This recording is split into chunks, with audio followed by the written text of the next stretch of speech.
I wasn't expecting to talk to you about Jerry Sloan today, Howard. But about a half an hour before we went on the air, news of his passing at the age of 78 reached everybody's, I guess, Twitter feed. That's the way things go in the 21st century. What's your recollection of Jerry Sloan, Howard?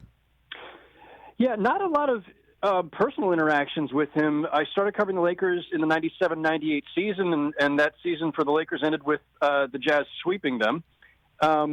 And so I do recall that was one of the early playoff series that I covered, and that Jerry Sloan, you know, as a coach, as an interview subject, as in those scrums on the off days, he could be just as tough and hard nosed then as he could be on the court as coach or back during his playing days.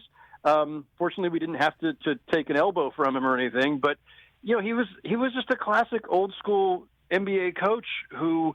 He drove his players hard. He was obviously high. You know, his value system was all about tenacious play, physical play.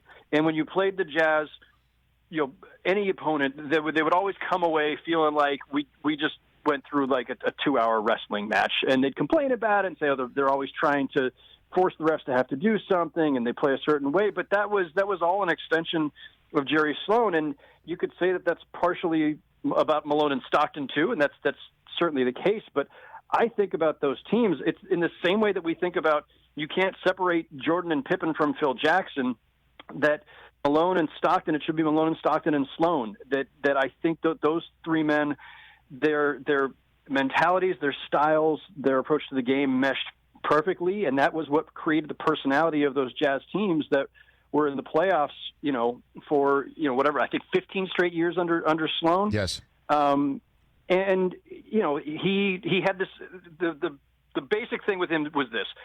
There was that crusty kind of hard exterior, but a heart of gold beneath it. He cared deeply about his players and those around him. And, you know, when he was away from the court, as feisty as he could be out there, he was somebody who, you know, really made deep connections with people and cared deeply. And he really, you know, encompassed all that full spectrum.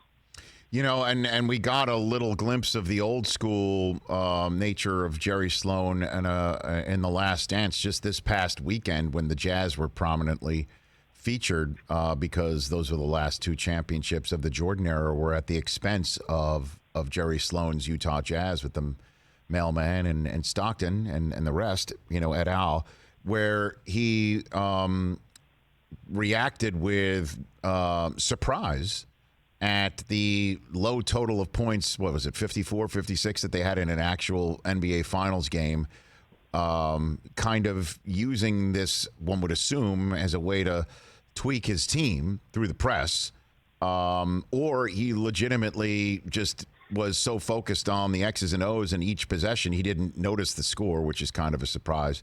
And the other one is that he reacted with surprise that Jordan was sick. He didn't know that Jordan was sick when they mentioned after Jordan torching them in the so-called now flu game or now food poisoning game. Do you think he really didn't know those things back in the day, Howard?